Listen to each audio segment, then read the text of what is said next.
Amerikanın 2022 yıllık Devlet Müdafiə Hukuk Beriş Kanunida Uygurlarni mecburi emgekka salgan mahsulotlarning importini cheklash moddasi yer alganligi uchun bu qonunning ma'qullanishi Cumhuriyetçiler Partiyasining Kengash palata a'zosi Marco Rubio tarafidan to'sqinlikka uchirdi.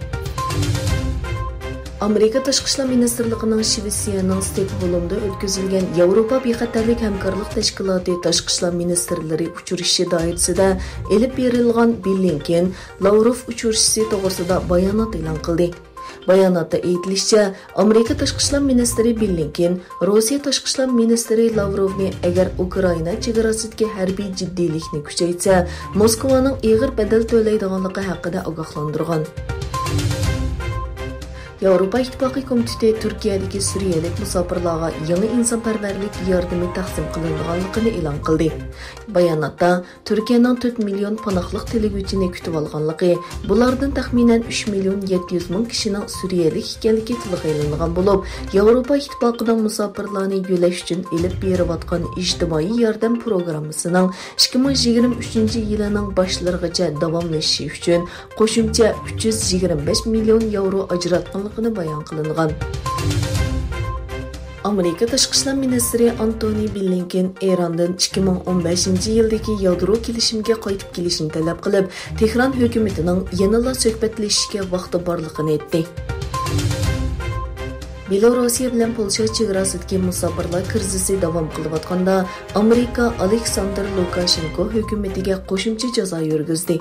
Amerikaning jazolash tizimligida Belorussiya hukumati bilan munosabatlik 12 tashkilot va 20 amaldor bor bo'lib, Belorussiya hukumati bilan munosabatlik 3 aeroplan cheklangan mulk deb bekitilgan. Kanadada ilib berilgan bir ray sinash natijasidan ayon bo'lishicha, yerimdan ko'proq ammo Angliya xon jamiyatidan ayrilishni xohlaydi ekan. Jamoat fikri bilan to'nilgan Angus Reid instituti tashkillagan tekshirish natijasiga qaraganda 52% odam Kanadaning podshohlik tuzumidan chekinishini umid qiladi ekan. 25% kishi navbatdagi tartibning davom qilinishini xohlaydi ekan. İspaniyaning dunyoga donglik kiyim-kechak markasi Zara Uyg'ur majburiy emgakiga chetilib qolgan bo'lg'achqa, Fransiyadagi bir do'konini kengaytirish plani yerlik doiralarning rad qilishiga uchragan.